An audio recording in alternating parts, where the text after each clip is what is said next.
All right, we are dancing in the discomfort zone with Jennifer Sanfilippo. Jennifer, how are you today? I'm fantastic actually.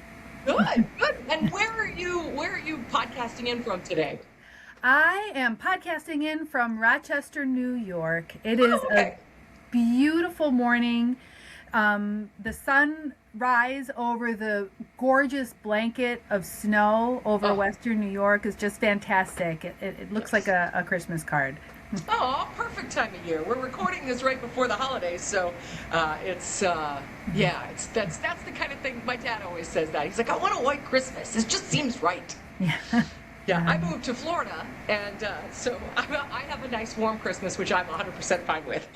Well, come January 5th, most everybody here will want to be there. Yeah. Yeah. Yeah, once all the pretty stuff is done, it's like, all right, we're good. We're good. Yes, right. That's Yeah. so funny. That's so funny.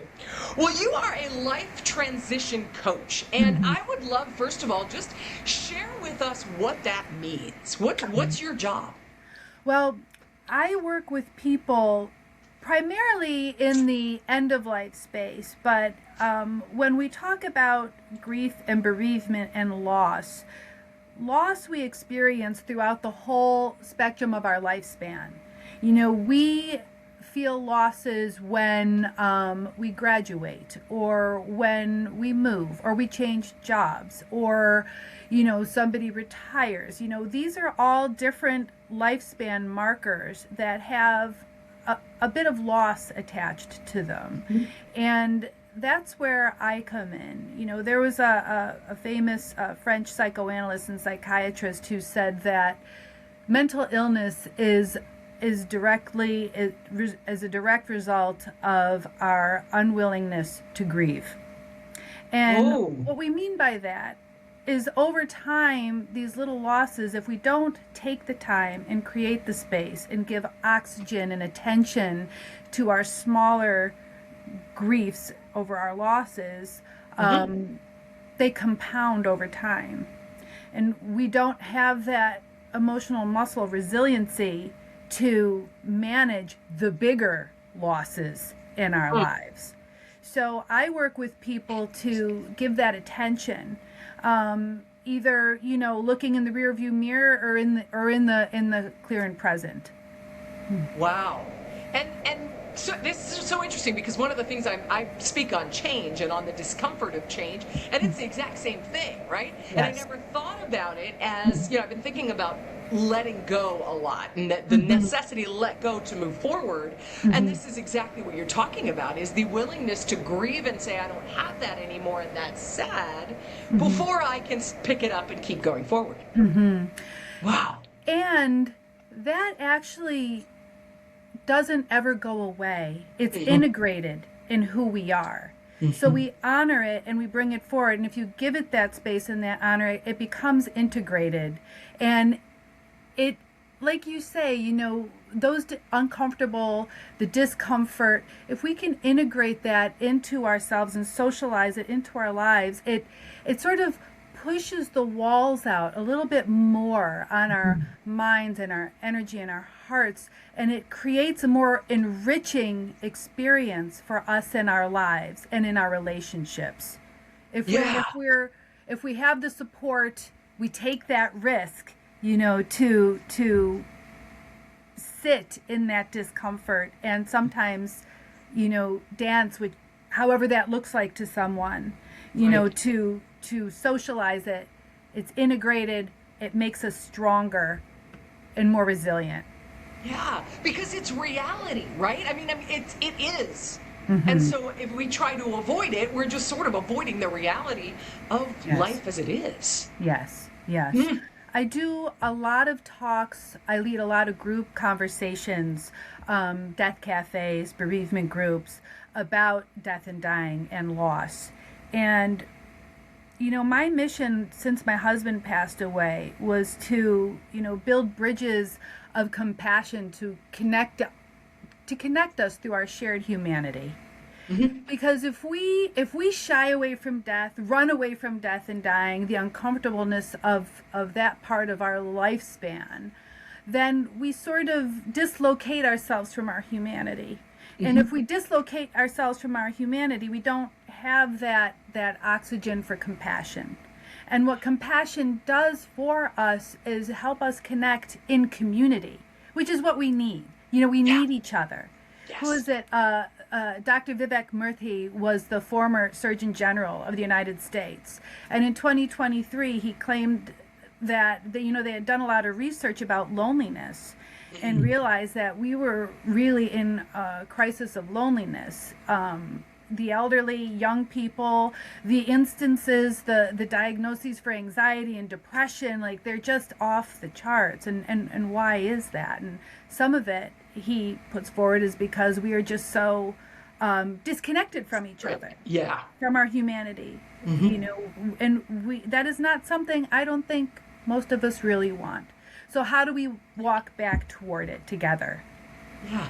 Well, and this isn't work you've always done. Let's rewind the clock a little, because you used to be in the financial industry, which is kind of a big shift to where you are now. So tell us a little bit about your origin story, how you ended up here. I know. Yes, it's a very, very interesting. I call it the 9 Lives of Jennifer Sanfilippo. I have those as well.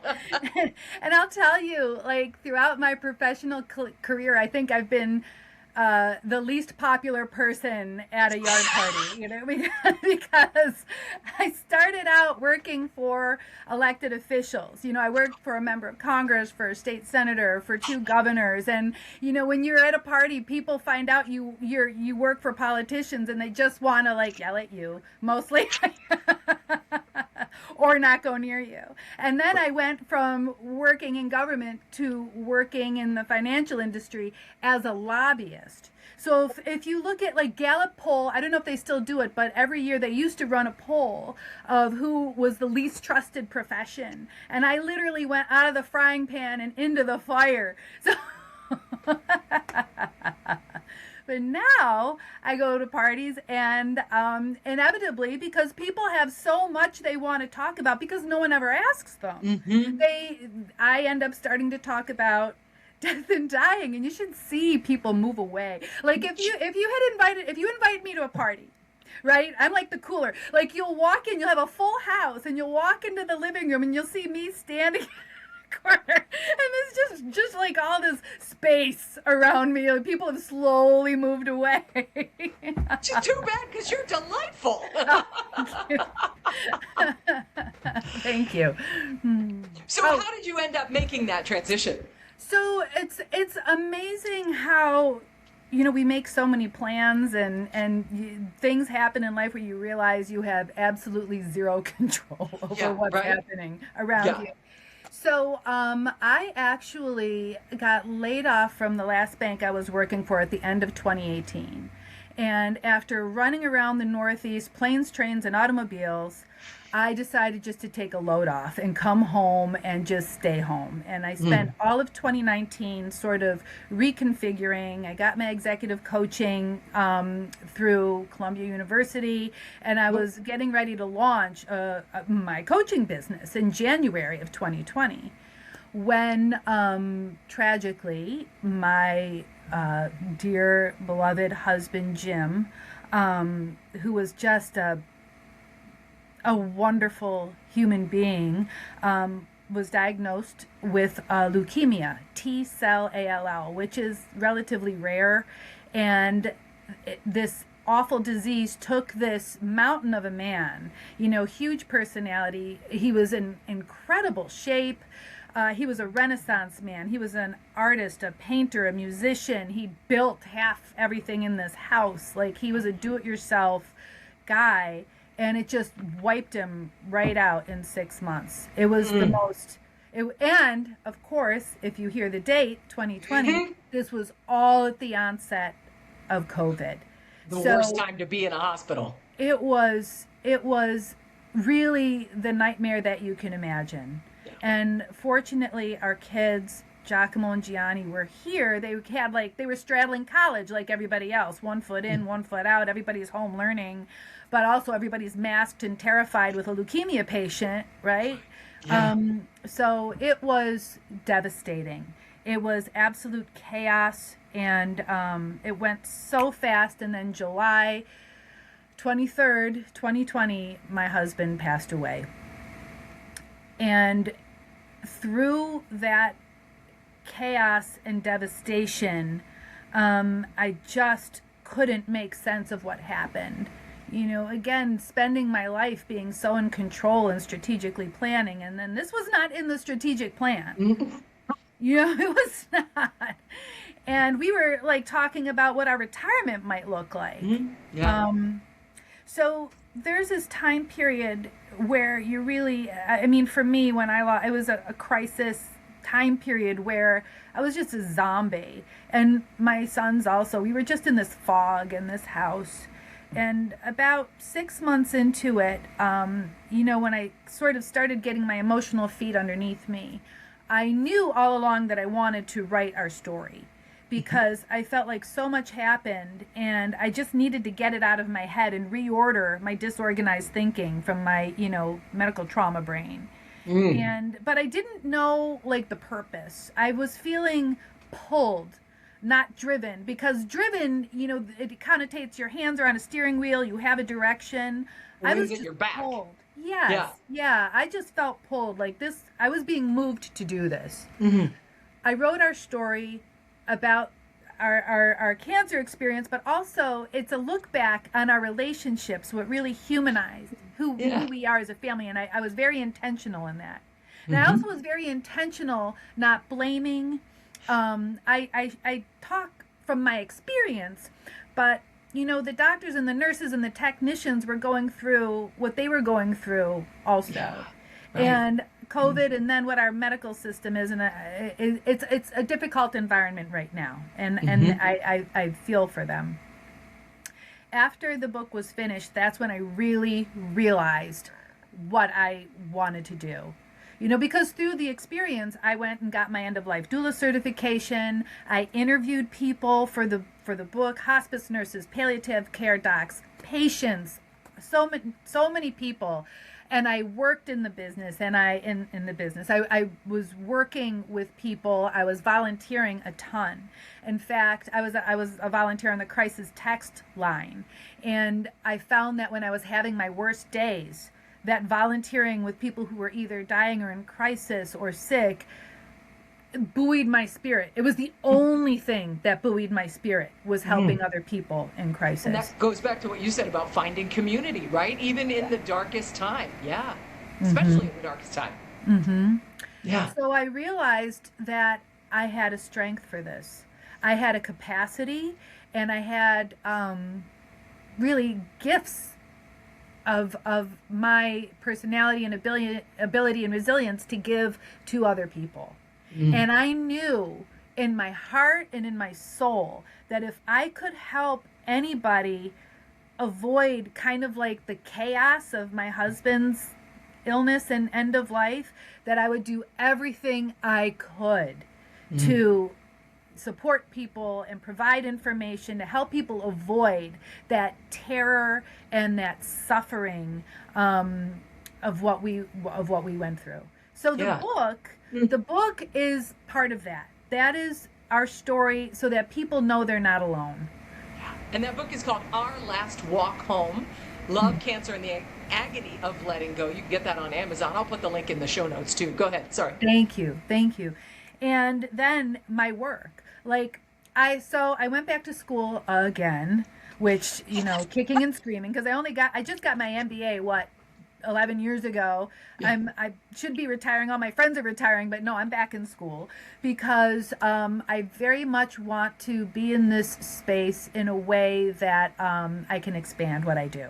So right now I am coaching, but I'm adding a master's in mental health counseling so that I can be a licensed therapist and work with people, again, in grief and loss and life transitions from that angle as well. Well, and this is so interesting because I've never thought about it this way. I mean, I have in a small way, but it's the whole family's journey, right? I mean, there's so many unknowns, so little control when you talk about that chaos. I mean, that really does humanize the experience of like, I have no idea what's going to happen tomorrow in this whole process. So, wow. Okay, cool. Thank you. Keep going. Sorry. Yes, no, it's true. We don't know. And I think that taking time, what are they? So right now I do a lot of education in the space, and I lead groups called Death Cafes. And I don't know if you've ever heard of that, but Death Haven't. Cafe. I literally wrote it down to ask you what that was. Oh, it's the coolest thing. There was a sociologist in Finland. What did he call it? Cafe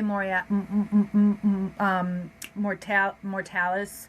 And he had the idea, and then a gentleman in England and his mother ran with it, John Underwood and Sue Barsky-Reed. And what they did was create these literally cafes where all around the world people host them, and it's free and open to the public. Usually there's a number cap because the facilitator can only give enough space to so many people. So my cap is like 12 people, and people come and they talk about anything that is on their mind or in their hearts about death and dying, because we don't have those spaces. We've gotten so far away from, even in my lifetime, I'm not afraid to say I'm 57 years old. People, when they passed away, used to be laid out in the parlor. Generations lived under one roof. Grandchildren and grandparents were interacting on a regular. People saw the lifespan every day as a normal thing. And so the conversation about death has become so taboo that anybody's questions or thoughts, people, shy away. They don't want to talk. I have people come to me who say their kids don't want to talk about the plans that they need to make, or sisters or brothers. So strangers come, and they talk about, it's every time is different, and I learned so much. But things like, what is it, the gentle art of Swedish death cleaning, and the knock box. I learned something new. It's called the next of kin box, where you have all your important information and papers.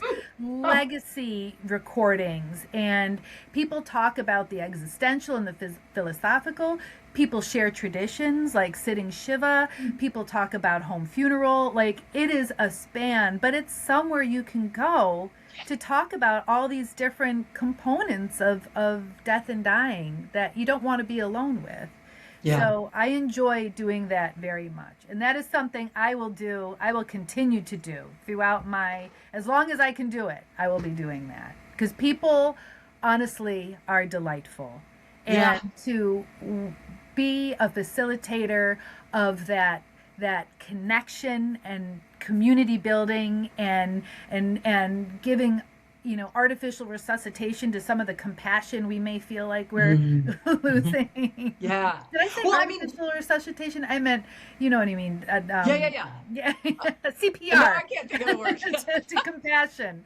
Yeah. Well, and it's so important, because when you're in, and again, this is the whole point of this podcast, is to help people be able to dance in the discomfort of this kind of thing, right? Because so often when you're like, I've experienced it lately, my mother's about to have her last chemo treatment for ovarian cancer, hopefully, but talking about cancer, talking about end of life, talking about all those things so uncomfortable, people are like, oh yeah, that's really terrible, I hope everything's okay, bye, and you're like, but I need something right now. And so having those times to be able to just open up, I'm sure it's a beautiful experience, because the relief people feel like, can I please talk about this, where it's okay to talk about this, and where people are gonna be like, yeah, I get it, and then also to laugh a little bit, and to be able to all of the things that we need to do as humans. There's you wouldn't think it, but there's a lot of laughter that happens in these conversations. Well, because you're so relieved, you know? Yes. Socrates, what was the quote from Socrates? An unexamined life is a life not worth living. Well, to view life through the lens of death really makes that conversation come alive, because life and death, they are not separate. It's not an on and an off switch. Life and death are enmeshed. They are forever infinite dance partners. And so to ignore the one, you're really detracting from the other. To ignore death takes away from life. And so I've had these conversations in so many places. I've been in high schools and universities. I did some work at a university in New York where they had lost a team member. And they were really trying to figure out, how they wanted to, they had some decisions about honoring this person at a next event, and kind of just wanting, again, to give the grief a little bit of space. And it's difficult in the corporate sense or in the work space because you don't want to go too deep. There's a difference between vulnerability and intimacy. Oh, right? okay. Right. So I know you talk, and a lot of your guests talk about vulnerability and stepping into vulnerability to make you to access, connection and leadership, and broaden your emotional horizon enough to work more effectively in teams. But when it comes to intimacy, that's not something we want to bring into the workplace. That's very, very private. So how do we have these conversations in the workplace when we're all human beings and we're all experiencing losses? Yeah. So I like Death Cafe because it keeps it a little bit higher level with subject matter, where people can talk about, they do go a little bit into their pain and their loss over time, but there's a way to manage it so you're sticking with, subject matter issues that, we did just lose someone. How do we talk to Ray, whose wife just died, and he's devastated? Like, I feel like we move too far away from that, and people are still left alone, and they're at work, and nobody knows how to talk to that person, and they're feeling isolated. So there are ways of managing it in the corporate world that maintains our humanity and our compassion without bringing everybody into a place that they're not comfortable, into an intimacy. Yeah, so pause for a second, just define this, just because I think I have an idea, but one of the things I know about humans is we all define things very differently. So can you just take a minute, as far as what you just said about vulnerability versus intimacy, to just tell me the definition as you see it of the two, so that we can contrast it from a very clear definition that you're saying. You know what I mean? Mm-hmm. So I think I speak in a lot of metaphors. So I think of it as somebody got married. Brittany got married over the weekend. She came back to the office after her honeymoon on Monday, and she was telling people about her wedding and showing pictures and talking about the beautiful speech that her sister, her bridesmaid, gave, and what her father said, and the mother-in-law was crying, and the poem that was so touching about love. And you see her vulnerability in her connection to her love for her family and her new spouse and her and herself. Brittany doesn't go on to talk about the sex they had on the honeymoon. That is a shared intimacy between her and her husband. That is an exchange of love. It's an expression of love, right? But that's the intimacy, where the vulnerability is to be able to connect the emotion, talk about to the emotion, but not to give you the privacy of the look into those intimate parts of people's human connection in life. Does that Got it.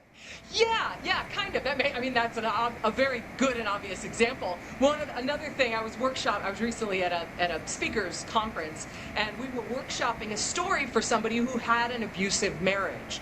And one of the things somebody said to her was, and I think this is a metaphor that also applies here, in your speech, in your keynote, you can be vulnerable and say, I learned this during an abusive marriage, but you don't have to get into all the detail of exactly what it was. That's more of an intimacy versus a vulnerability. Is that a good example as well? Yes. Yes, Okay. Exactly. Yeah, I just wanted to clarify that because, so many people have different definitions of things, and so I wanted them to have an understanding, because I was sitting there thinking, I wonder if she's defining this the same way I am, so that makes sense. Appreciate that. Yes. Yeah. So how do we, talking about these death cafes and the work that you do in companies and groups to help them deal with, Bob who's grieving in a way that supports Bob, how can we be there for people who are experiencing grief in the how workplace or in the everywhere? workplace or in life. I mean, Yeah. just in general, because Yeah. again, we're all uncomfortable with it. We want to glance over it and get away from it because, again, Mhm. this cultural disconnect of life and death. How can we step into it, dance a little bit in that discomfort with Mhm. them, Mhm. to support them in a way that makes them feel like they're not alone? Mhm. Mhm. That's a great question. I'm so glad you asked it, Anne. So I like to say that we are human beings, not human doings, Mm, right? And there's mm, something about a being with that is powerful.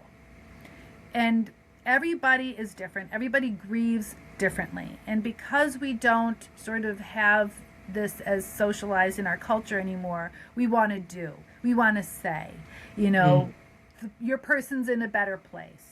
There is mm. a plan. You'll At least you'll they didn't find suffer. someone else. Mm, When I'm speaking of partner, and then mhm, when it comes to parents or even pets, where people are devastated, there's that kind of grief that people don't recognize publicly. So how do we support, if you really do want to sort of connect with someone on that human level? If you don't know the person, it's difficult, because I think very, very basically offering condolences via card and saying, I am so sorry for your loss. just the Um, acknowledgement. just the acknowledgement, because when Mm, it's not acknowledged, we start to feel invisible, yeah. and we're already tormented internally with our pain, and alone with our pain inside. To not be seen outside is Mm, can be devastating. There are people who are grieving, who just don't even who can't even emerge for air. But like a card, my mother asked me what to say to her friend who had just lost her husband, which is ironic because my dad passed away 10 months after my husband Jim died, but my mother asked me what she should say. I yeah, said, right. all you say is, I'm sorry for your loss. Sometimes I even just send a card and write, you are on my mind and in my heart, thinking of you, because people want to argue semantics, but bottom line, the acknowledgement, and even when you see someone, if you do know them well, say, I am missing Susan, myself, and I just want to say that because, you know, I want to acknowledge her passing because I'm missing her too. They were a Or I'm wonderful missing piece her, of our too. lives. Yeah, Yeah, yes, yeah, yeah. yeah. I At like that. work, I always think that it's important for the manager to talk to the person to know what it is they're needing. Mhm. Because sometimes people go to work to get away from their grief and their pain Yeah. and to put up a wall, and they don't want to be asked, and Mhm. they don't at all, because it's death by a thousand cuts sometimes. But if your manager asks you, and you can say, please let everybody know I don't want to talk about anything, or the occasional card. The grieving person can tell the manager, we can't read minds, Yeah. and it's important to have one person ask, I think, in the office place. Well, and I think that's such an important emotional intelligence piece for those of us who are trying to support people who are grieving, is to Mhm. recognize that grief doesn't have it doesn't have a agenda. It doesn't Mhm. have a way you should do it. Everybody, you said it earlier, Exactly. everybody grieves differently. Yes. And one of my friends, her boyfriend of 20 years died. And every time we all go on a trip, she takes some of his ashes and we do a little sprinkle. So he's with us, and we joke about John, and we joke about, and he's Yeah. with us. And I Yeah. know for some people it would be really uncomfortable, but the permission that I gave Mhm. myself to be there and to do that Yes. is wonderful, even though it's Yes. like, this isn't what we usually do, but I'm like, no, Right. but it's perfect, and it's Yeah. what she needs, Yeah. to be in that space. So, it's one of those saying, okay, cool, if that's what you need, then that's what you need. I don't understand it, Hmm. but I support it. Yeah. That's beautiful. I Yeah, love that. I love that yeah, image. yeah, Yeah. I mean, yeah. just asking, you know, Yeah, just right. asking what someone needs. And often they will tell you, you know. or they won't know. And just saying, I see Yeah. you and I know this is hard and I'm so sorry that you're going through this, just Yeah. makes them feel like they're not alone. Yeah. I mean, Yeah. it's true. Grief is a very it's its own thing, and that's why we don't know how to deal with it, because we grow up managing sadness and happiness and anger and hate and love, but grief kind of like is this, it walks in and we're like, "Oh my God, what are you? Yeah. What is this?" This is new. Yeah, yeah, Yeah. and we have no rules and no, a lot of us don't have the coping skills, and we're just devastated by it. Yeah. So, I think it's acknowledging that, knowing that it's so different for every person, and there is no straight path, and there's no time frame. And for the grieving person, the thinking that they're gonna get over it, or that they It's should time put to on. move on. Yes, Yeah. yeah, that is painful in and of itself, because then people start feeling like they're doing something wrong, Yeah. Yep. and Yep. that's just not the case. Yeah. Well, Jennifer-Sanfilippo.com is the website. I'll put that in the show notes. Jennifer, is there a place people can find these death cafes in their area if they wanted to find one to be sort of supported in that kind of environment? Yes. So the Death Cafe founders have a website. It's called deathcafe.com.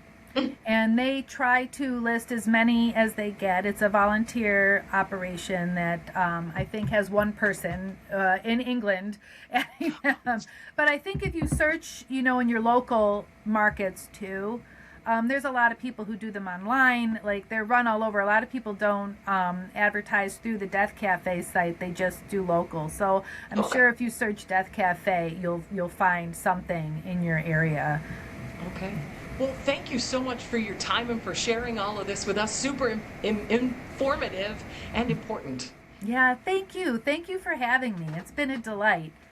Yeah, absolutely. My pleasure. And if you want more from Jennifer, it's Jennifer-Sanfilippo.com. Again, I'll put that in the show notes for you.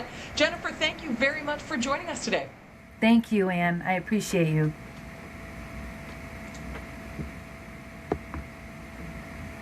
Bloop. All right, we are good.